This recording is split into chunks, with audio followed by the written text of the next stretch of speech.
حضرت ابو بکر رضی اللہ عنہ بیان کرتے ہیں، رسول اللہ صلی اللہ علیہ وآلہ وسلم نے فرمایا، ان قریب فتنے برپا ہوں گے، سن لو، پھر بڑے فتنے ہوں گے، سن لو، پھر ایسے عظیم فتنے ہوں گے کہ ان میں بیٹھنے والا چلنے والے سے بہتر ہوگا، ان میں چلنے والا دوڑنے والے سے بہتر ہوگا۔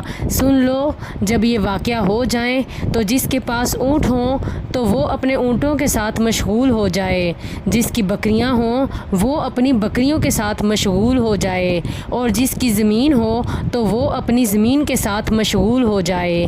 ایک آدمی نے عرض کیا، اللہ کے رسول صلی اللہ علیہ وآلہ وسلم، بتائیں کہ جس شخص کے پاس اونٹ ہوں، نہ بکریاں اور نہ ہی زمین، تو وہ کیا کرے؟ فرمایا، وہ اپنی تلوار کا قصد کرے اور اسے پتھر پر مار کر کند کر دے، اس کی تیزی ختم کر دے، پھر اگر استطاعت ہو وہاں سے بھاگ نکلے کہ فتنے اسے اپنی لپیٹ میں نہ لے لیں تاکہ وہ بچ سکے۔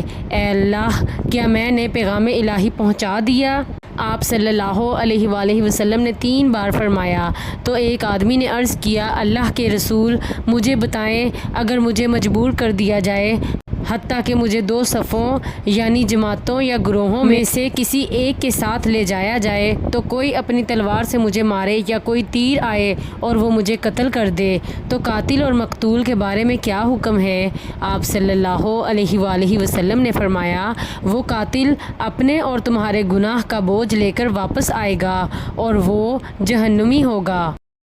مشکوٰۃ المصابیح، حدیث نمبر 5385۔ رسول اللہ صلی اللہ علیہ وآلہ وسلم نے فرمایا، جس نے اس گھر کا حج کیا اور نہ شہوت کی فحش باتیں کی اور نہ گناہ کیا تو وہ اس دن کی طرح واپس ہوگا جس دن اس کی ماں نے اسے جنا تھا۔ صحیح بخاری، حدیث نمبر 1820۔